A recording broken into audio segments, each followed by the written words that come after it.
Nishad party के नेता लाश की राजनीति करते हैं। यहाँ से शुरू किया था अखिलेश निषाद के द्वारा हत्या करा करके मंत्री को बचाने के लिए सरकार दबाव दे करके उनके भाई और उनके परिवार वालों पर दबाव दे करके जबरदस्ती तहरीर बदलवा दिया।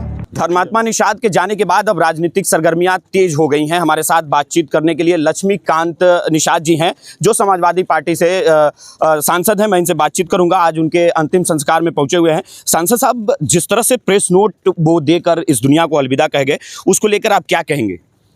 देखिए, प्रेस नोट जो वो आदमी जो आत्महत्या किया है, वो अपनी सारी कहानी लिख करके बयां करके सोशल मीडिया पर वायरल करके ये कृत्य किया है, तो सरकार को और संज्ञान लेना चाहिए। जनहित में जो चीज़ होना चाहिए उस काम को करना चाहिए। लेकिन ये सरकार संवेदनहीन सरकार है। जनता से कुछ लेना देना नहीं, सारे वर्गों से कुछ लेना देना नहीं।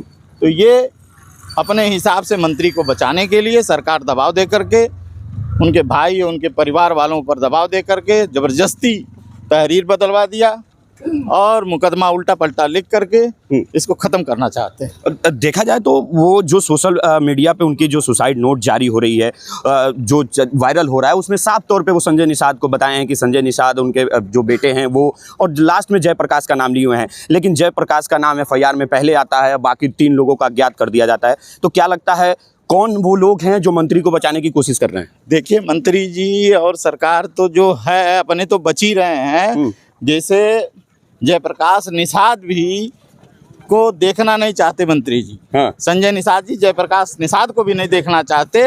अगर किसी दूसरे का और नाम होता तब भी उसका नाम दर्ज करा करके अपने बरी होना चाहते हैं।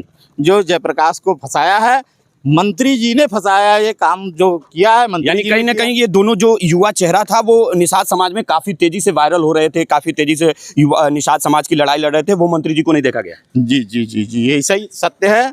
और किसान सिंह जी निषाद पार्टी के नेता लाश की राजनीति करते हैं। यहाँ से शुरू किया था अखिलेश निषाद के द्वारा हत्या करा करके वहाँ से नेता बने थे। समाज को आरक्षण के नाम पर यहाँ तक पहुँच गए हैं, लेकिन अब ये समाज बख्शने वाला नहीं है। 2027 में इनको बढ़िया जवाब पूरा प्रदेश देगा। समाजवादी पार्टी से सांसद भी हैं आप, सदन में क्या आवाज़ उठाएंगे धर्मात्मा के लिए? क्योंकि एक युवा चेहरा था और पिछले 10 साल से राजनीति में सक्रिय था।